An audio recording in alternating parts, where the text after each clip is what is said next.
the story for the creation generally goes like this. Once upon a time, there was a man named Saavedra. He lived on Dant, which is another dimension. At some point, Saavedra drank something called fairy water. Fairy water, what it does is it transforms your spirit into a sprite. And what that sprite does is that when you die, your spirit inhabits the body of an unborn child, and then you are reborn as them. And over the course of your life, you will start to remember your previous lives, and you will live forever in a certain sort of way. So, Saavedra, his sprite, entered a woman. I believe her name is Sarah. And this child was fathered by Galindu and Darin. So he enters this child and is born Sadius Magestas. The Mongrelins, which are a group of people that live on a floating island above Dant, gifted him this object called the Orb of Creation. And the Orb of Creation, it is a magical item that allows you to create a world. And so Sadius wanted the world to be the creation of many. Wait, Magi Sadius? Yes, that is where that comes from. So those historically have been the cultists who follow Sadius Magestas. There was a long time where we didn't know who Sadius was, and he was known as kind of a villain. In the story it will be explained why. Gotcha. So Sadius, he gets the Orb of Creation. He wants it to be a creation of many, and not just by him. So he takes the orb, and he takes it to some place called the Shadow Mist, and he takes it through the dreams of all beings that will be and have been of their worlds and what they hope the worlds to look like. So this world that we live in is a creation of many worlds kind of composited together. Like many ideas and thoughts, and races and kinds of being, and plants and geography. And so he takes it around, and and those are infused into the Orb of Creation. And these are all dreams.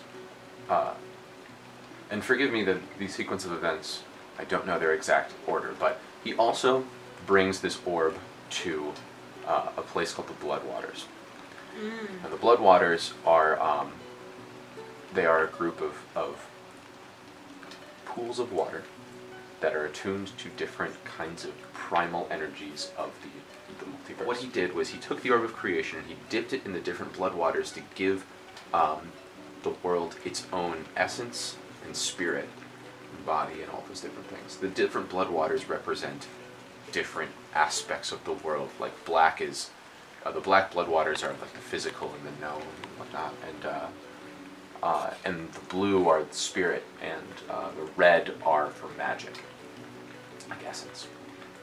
And so he dips them in all of these Bloodwaters so that they can gain these properties. So he's creating this world, and he is laying on the world. He's like laying with the world and sleeping on it, and the world is sort of being created by him dreaming with this orb. And the world is being created, and he is creating people and places, and one of his creations, his daughter, Danuta, who is the incarnation of magic, she's looking at her dreaming father, and this was a play you'll remember that Tatanka put on. She's looking at her dreaming father, and she's seeing the pain that people are going through about death in these dreams of the world. And she knows that in other places, music helps comfort people from death. And she wants music to be a part of, it wants to be an incarnation. And she wants it to be a greater incarnation. So she asks her father, in the swirling orb she sees death and music and all that. She says, "Father, I want music to be an incarnation." And he says, not a greater one, but maybe one of the lesser ones. Because Sadius knows that he can only have so many incarnations. So there's only so many seats for that. And he's already filled most of them.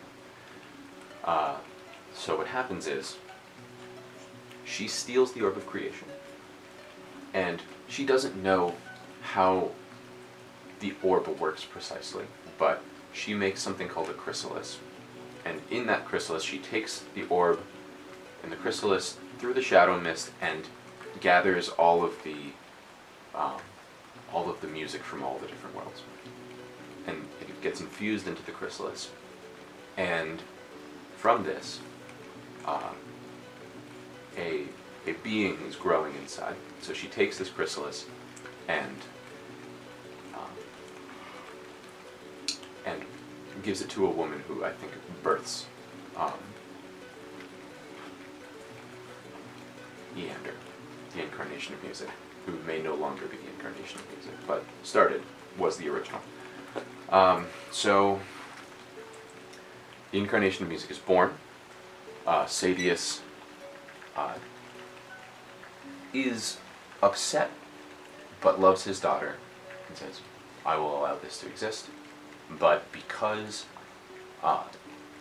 death was the reason for music, music will be the reason for death, because he has not made an incarnation of death yet.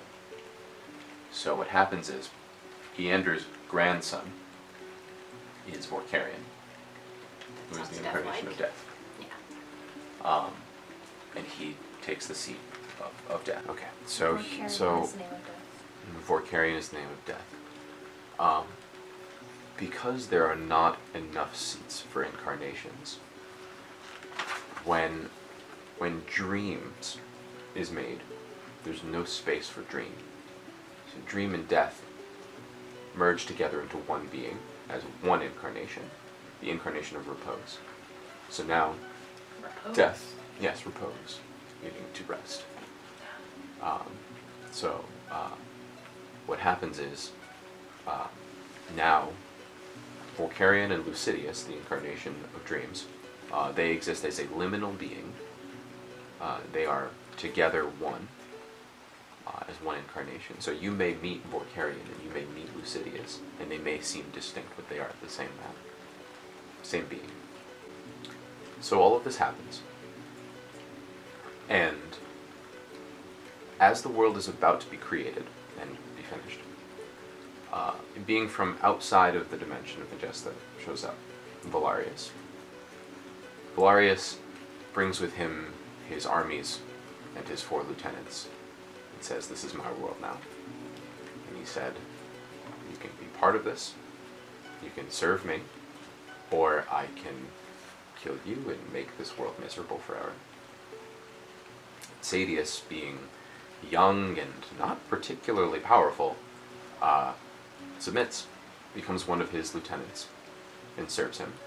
And during this time, Valarius, he then lays on the Orb of Creation and dreams instead, and calls himself the Sleeping Lord and Sadius Majestus.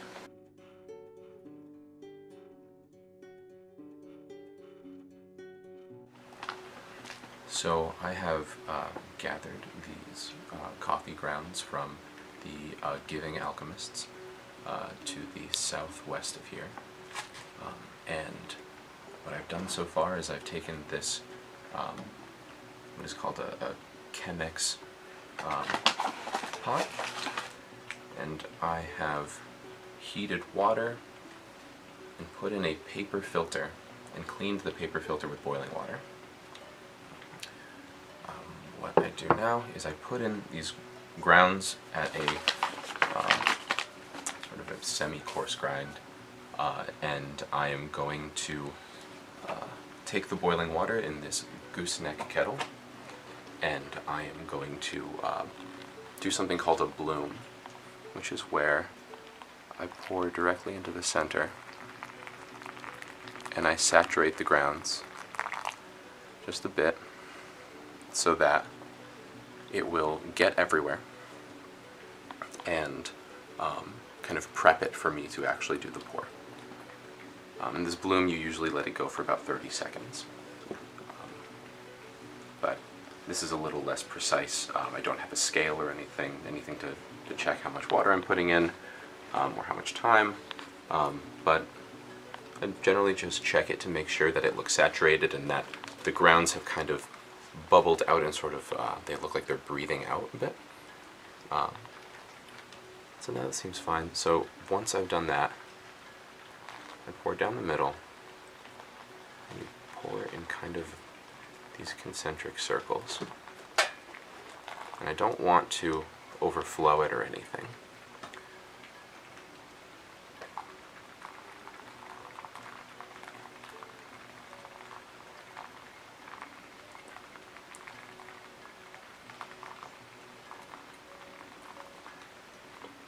But really what I want is I want to avoid pouring down the sides, because if I pour down the sides of this, then I will end up making a channel for the water to avoid the grounds. And I want all of the water to have to pass through these coffee grounds in order to really extract all the flavors.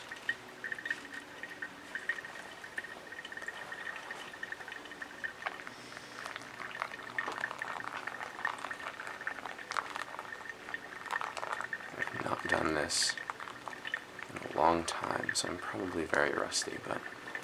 And also because I don't have a scale, I'm going to be guesstimating how much water I should really be putting in here. But I put in enough for about 2 cups.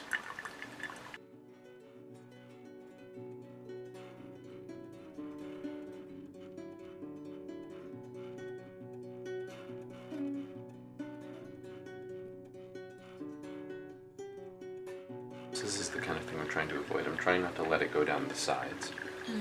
Because when it does that, it's avoiding going all the way through the coffee grounds to really extract everything. Looks much more like an alchemist's sort of method, where they heat it over a small burner, a small bit of fire, and there's a portion on the bottom, this bulbous sort of chamber.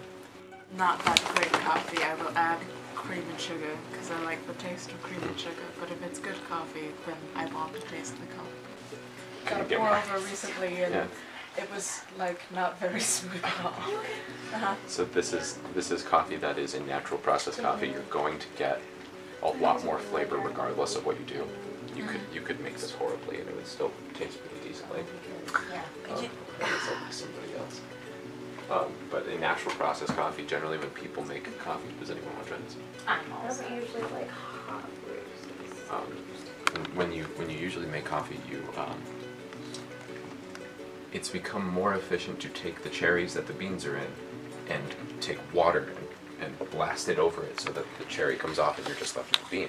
But in general, what people do instead of that, or if people want to do something called the natural process, what they used to do is they would put the cherries out in the sun and let them sort of fall off. Yeah. And like not decay off, but to a degree, Isn't yes, that dry supposed off. to make the roast more fruity? Yes.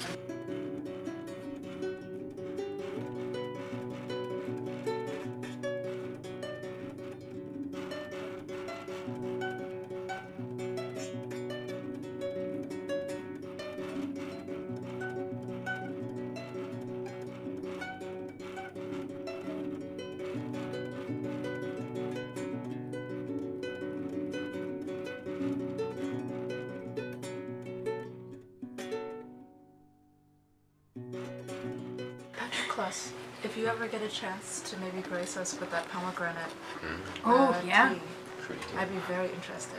I'll try and get that over to you guys next movie. Yeah. So should I just continue?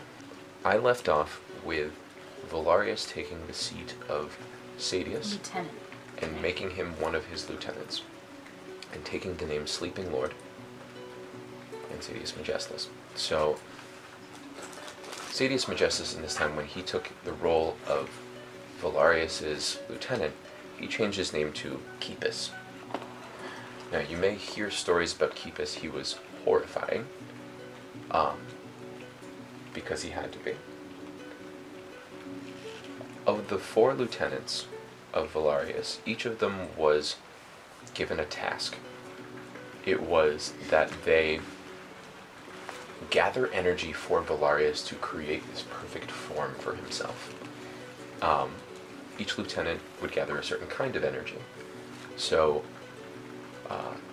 one of them, Zalbatul, who still lives, but shouldn't, was gathering the natural energy. That would be his body, the elements. And he would gather those energies to give him a perfect, strong body. Another one, I believe Nemlorok, was the one that would gather his, I want to say, psychic energy, but don't hold me to that. And Kipis gathered the majestic energy, or his essence. And Kolmalar gathered the spirit.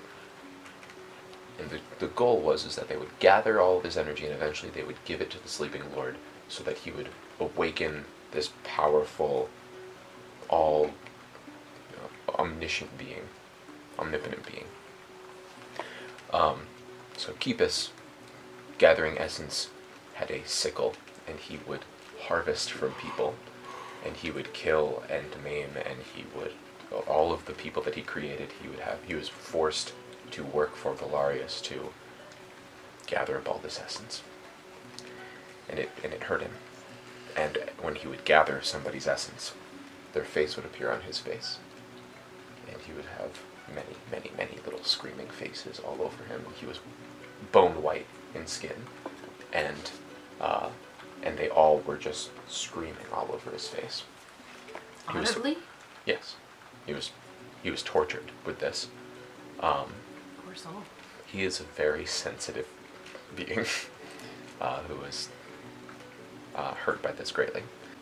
This is generally the creation, is that all of these pieces fell into place and Valarius took control. There are many things that happen afterward. The general story is that 15,000 years pass.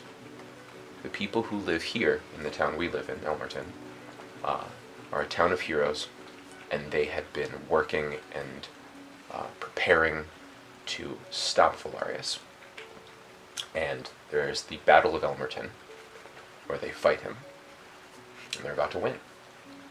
And he turns back time, 15,000 years, to the creation again. He has a ritual with his lieutenants, including Sadius Magestus. They stay within the ritual circle, they bring time back 15,000 years, and they change certain things so that that battle would go differently. So that 15,000 years later, they would win. During this time, there are two concurrent timelines.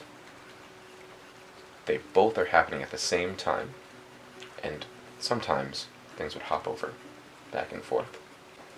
Galanthus Dumantharan, who is somebody that we all know here, he lives here sometimes, is the father of Sadius Magestus, and he sort of was the leader when we would find all of these things that were changed and put them back. And we fought Valarius, and we won, and the timelines merged together. And so now, in the world that we live in now, in the Age of Fortune, we are living in a mix of those two worlds. And that was 128 years ago. Certain aspects of the first timeline are here, certain aspects of the second one. Most to all of us who survived this are from the second timeline. Can you hold on 1 second? Yeah, there was a scream out there, and I think we have some people What that are we at? need to, I mean, Have to react? yeah, Aurelia's our best healer in town, so yeah. Yep. We'll need it. And the door.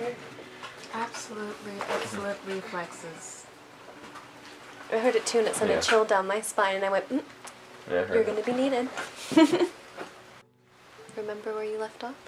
There's only a bit more to explain. The two timelines merged at the end of the battle. We now live in the world where that is a mix of both of those timelines. Wait, who won the battle the second? Did they actually win the battle the second time? We won the second time as well. And because there's these mixing, there's kind of a back and forth as to the people. Were they the same people? Were they not? everything has become much more confused since then because everything's merged together. The only last piece of all of this to understand where we are and why we're here is that to protect Elmerton from this merger, this colliding, chaotic time, the Mongrelans took Elmerton from Magesta. They tore it from the fabric of Magesta, and they put it on Mongrella to protect it so it was isolated on its own. And in its place was the Evernight Forest. That's a place where people get lost. It's true. It was a absolutely black forest. You cannot see, hear, do anything in there. And people who fell in would be out of time. Sometimes people, it was legend for a long time that if you went into the Evernight Forest, you did not come out. And 117 years later, after the timelines collided, Elmerton was put back.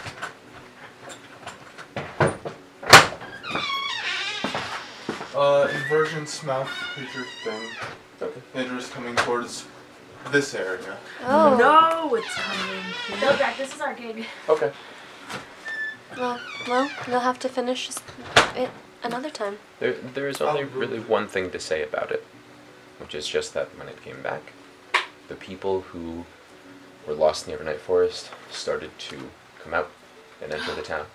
Really? Oh. And so now we exist kind of in the same space as the Evernight Forest, and that is essentially the story of the big story of how we got to where we are. It's the creation story.